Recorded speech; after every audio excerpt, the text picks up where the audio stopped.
Okay, guys, what I just did was I put this log on just to show you what happened. Okay, now if you look over here at my temperature, it spiked up to 300 degrees.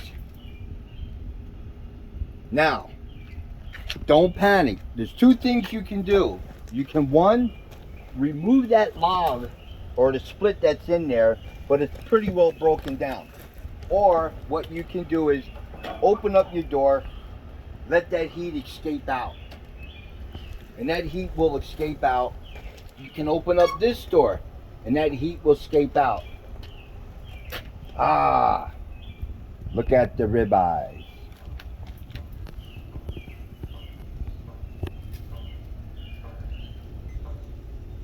Now, going to be using my stick thermometer. It's pretty accurate, it's pretty good. It'll give me an accurate reading of what my meat temperature is. Okay, we're good to go. So I'm just going to put this in here and see what my temperature is at. The meat's nice and tender. I'm at 125, 135, going up to 140.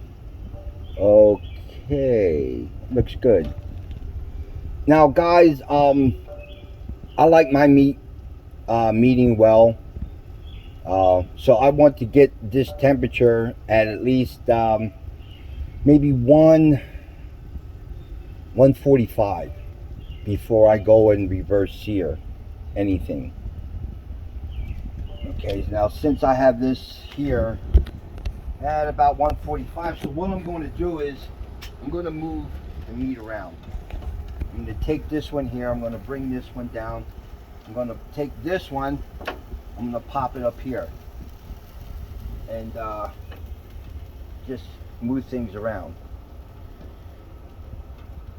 Meat is nice and tender. I like that. It's very good.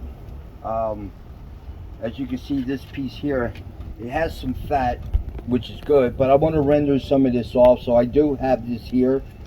And I'm going to shut this down. Now, as you see, guys, and by me having that door open, my temperature went down. So never panic. Don't panic because, oh my God, I'm up to 500. Well, okay, don't panic. Open up your doors. Let some of the heat out. Now, as you see, my heat is starting to spike back up. It's about maybe at 215. It'll spike back up to about 225. That's where I want it. That's very, very important, guys. Maintaining control of your fire. I'm going to take another one. Don't know. Let me see. Yeah, I smell my wood. I don't want to use this one. I want to use this one. Yeah. So I'm going to put that one on there. That's a poplar wood. So I'm just going to put this up here, preheat it. Temp's coming up good. Coming up real good. So I want to see what this one here is reading. All right. Okay. That yeah.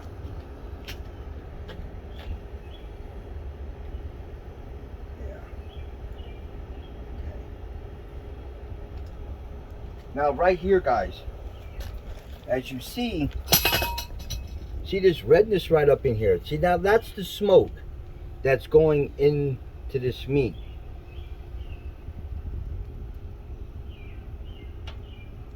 Okay.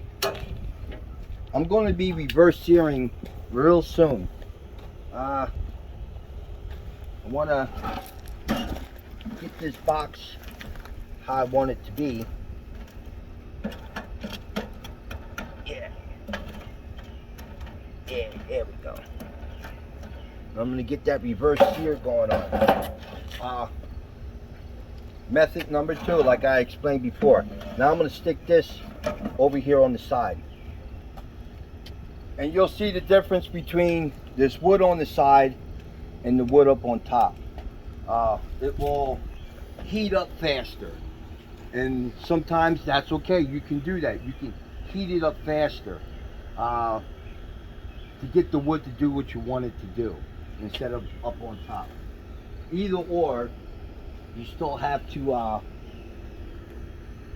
be careful what you're doing and just keep an eye on it. This is something that you just can't walk away and then come back and go, oh my God, you know, well, you walked away and things got out of hand. When you're dealing with wood and controlling your temperature, you want to pretty well stay on top of things until you get used to what your firebox is doing, how it works, how it cooks, how everything is working. You just don't want to walk away. You want to stay there so you can see how things are moving and how things are going about. As you can see in there, I do have my flame. I have a nice flame, but I'm going to be searing my meat. So I'm going to take this, I'm going to put that right there.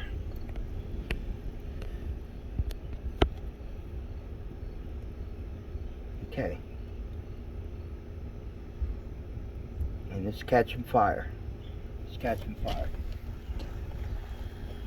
It's doing like what I wanted to do. It's catching fire real quick. So now I'm going to take this and I'm going to flip it on the other side. There we go.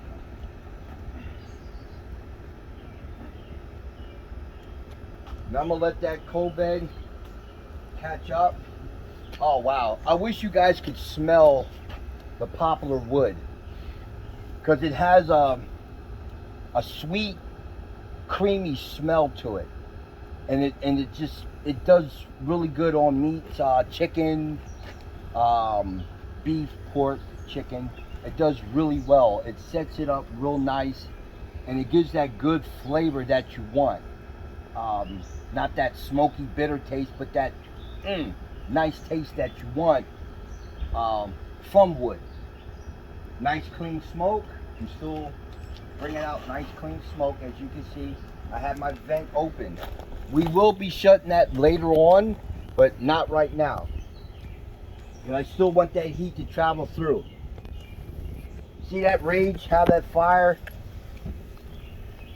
is pointed back. You know, you got the fire, but it's tilting back. That's an indication that you got that nice airflow going and it's coming out through your stack. It's going back. That's a good thing. That's what you want. Temps up. So now I'm going to take my temperature one more time on here. Okay, 245. Okay. All right. Okay. So now, guys, this is what I'm going to do.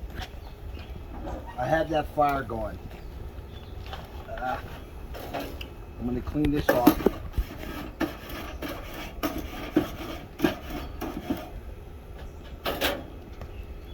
I'm going to keep this down and keep everything nice.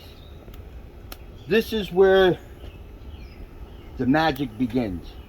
It all begins there. This is where that magic begins.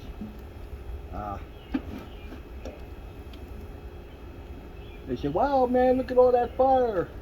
Yeah, well, that's what you want. So I'm going to take this piece of meat and I'm going to throw it right down on top of there.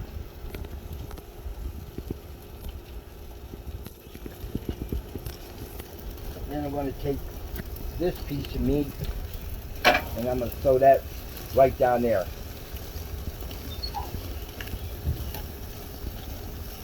I'm going to take this door and I'm going to shut it. Now I know you're saying, Ray, you told me if I shut the door you're going to start getting white smoke out of there. Papa, when are we going to eat Mom on set? Soon. Now as you see, there's no white smoke. there's no white smoke. Even though I have this door shut, there's no white smoke. Why? Because I have this door here open, which is allowing to do what I wanted to do.